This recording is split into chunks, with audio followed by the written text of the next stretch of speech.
All right, here we got like the typical quadratic thing formula, or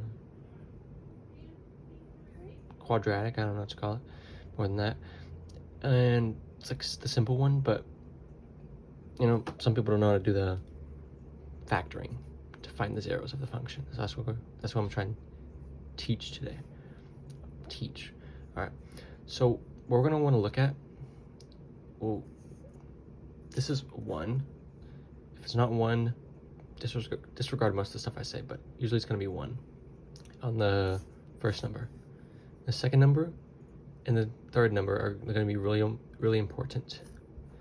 So we're going to want to look for numbers that multiply to the +1, but that also add to the -2. All right. So multiply to that one and then add to that one. Don't worry too much about the x there. Just worry about the number.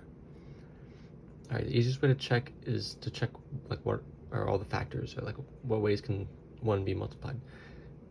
And this is why it's a simple one, because there's only like 2 ways when it's whole numbers, which is the deepest I'm gonna go. I'm not gonna do crazy ones, but you can see 1 times 1 that does equal 1, but it does not add to -2. So nope. The other one is -1 times 1, which does multiply to be 1 and also add to -2. So that's neat. And what we're going to want to do with this is split up -2 like that. I'll show you. It's kind of hard to word.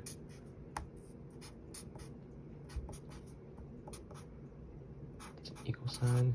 So that's equivalent. And then we're going to want to kind of treat it like their own separate things. That would be negative, because parentheses, yada yada yada. Okay. We're going to want to factor out the x on this side. And we put a 1 here, because there's like an invisible 1 there already. 1 times anything is anything, yada yada. And we can actually multiply these two numbers since they're multiplying the same thing. Or we could put these two numbers together since they're multiplying the same thing. And it'll look like that. You can multiply both these out, it would be the same thing. Equals 0. And then this, we're just looking for what multiplies to 0. And these are like the same thing, so we really just have to look at one of them. It doesn't matter. And we can see here, well, I'll make it more seeable. It's a 0. If we add 1 on both sides, we get x equals 1. So that's going to be, well, what x equals. That is the easiest way to factor. And this is when 1 is up here. When it's like a different number, that's a whole other story.